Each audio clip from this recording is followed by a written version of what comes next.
Ақтөбе облысы Мұғалжар ауданы Ақкемер жалпы білім беретін орта мектебі. Бержанова Нұршат Хамитжановна, бастауыш сынып пәні мұғалімі.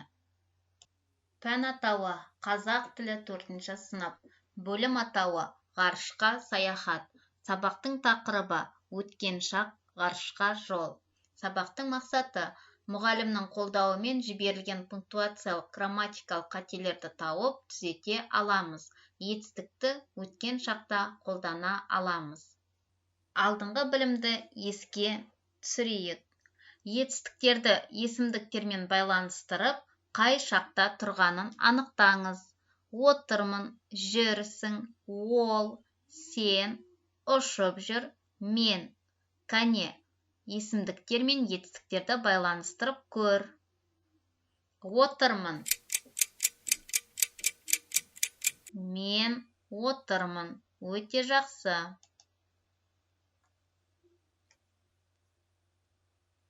Жүрсің. Дұрыс. Сен жүрсің. Ұшып жүр. Тамаша. Ол ұшып жүр. Ал ендеше, қай шақта айтылып тұр бұл етістіктер? Әрине, осы шақта. Керемет. Жазылым тапсырмасы 12-ші жаттығу. Мәтінді қатесіз көшіріп жаз. Адам ерте кезден-ақ ғарыш денелерінің жердегі құбылыстарға әсерін білуге тырысқан. Ғарышқа жол 1954 жылы 4 қазанда ашылды. Бұл күні бұрынғы Кеңес одағында жердің жасанды серігі ұшырылды. Тапсырма. Етістіктерді тауып, қашан болған істі білдіретін қай жақта тұратынын айт. Оларға сұрақ қой. Адам ерте кезден-ақ ғарыш денелерінің жердегі құбылыстарға әсерін білуге тырысқан. Әрине, тырысқан. Ғарышқа жол 1954 жылы 4 қазанда ашылды. Дұрыс айтасың, ашылды. Бұл күні бұрынғы Кеңес одағында жердің жасанды серігі ұшырылды.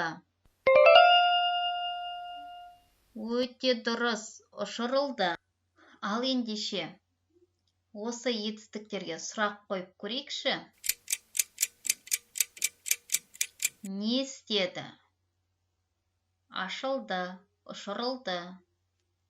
Не істеген? Тырысқан. Қай шақта айтылып тұр? Әрине, өткен шақта. Ал енді қай жақта айтылып тұр? 3-ші жақ. Ол тырысқан. Ол ашылды. Ол ұшырылды. Жарайсың.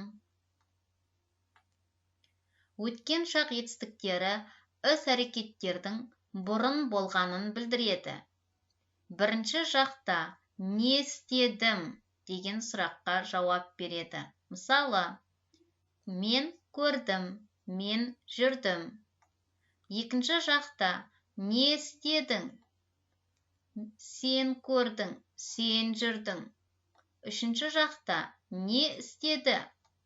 Ол көрді, ол жүрді. 13-ші жаттығу. Сөздерді тиісті жіктік жалғауымен сәйкестендіріп жаз. Жекеше түрде. Мен, сен, сіз, ол. Етістік биле. Жалғау. Ді, дім, діңі, діңіз. Ал өз жауабыңды тексеріп көр. Мен биледім. Өте жақсы. Сен биледің. Сіз биледіңіз. Ол биледі. Тамаша. Ал ендеше, көпше түрде жіктік жалғауын жалғап көр. Біз биледік. Сендер биледіңдер.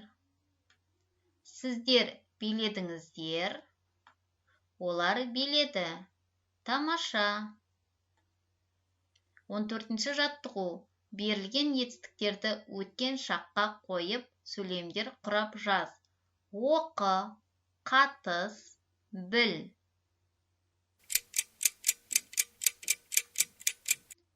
Өткен шақта оқыды, қатысты, білді. Сөйлем құрадың ба? Жарайсың. 15-ші жаттығу. Мәтіннің қатесін түзеп жаз. Аз уақыттың ішінде ол сарапшылар тарапынан жоғары баға алды. Әуелі Тоқтар ғарышкерлер тобына дайындыққа қосылды. Тоқтар ер тұлғалы, жаны жайсаң азамат.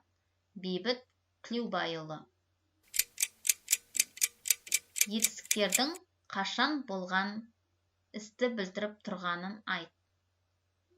Дескрипторы: мәтіннің қатесін түзеп жазады, етістіктің астын сызады, қай шақта тұрғанын табады.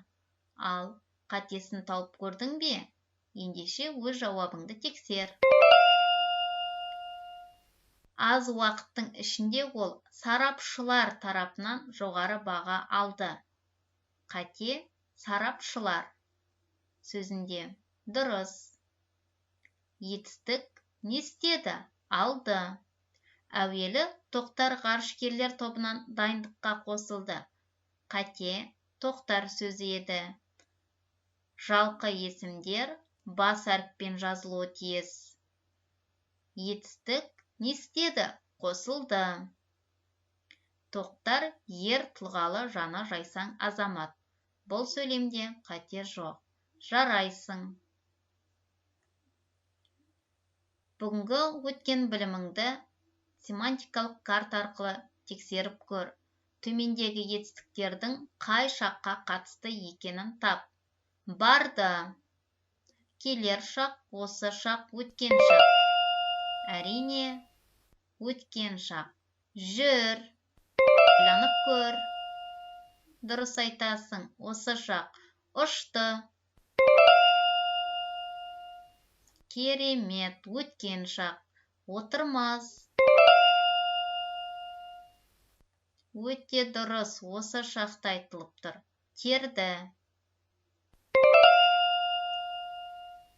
Өткен шақ. Жарайсың. Сенің қолыңнан келді. Бүгінгі тақырыпты қаншалықты меңгергеніңді таңба қою арқылы белгілеп көрсет. Мәтіннің қатесін тауып түзетіп жаза алдың ба? Етістікті өткен шақта қолдана алдың ба? Бас бармақ тәсілі: барлығын түсіндім, енді түсініп келемін, түсінбедім. Үйге тапсырма: 83-ші бет, 17-ші жаттығу. Екі бағанадағы етістіктерді салыстырып, бір-бірінен өзгешелігін дәлелде.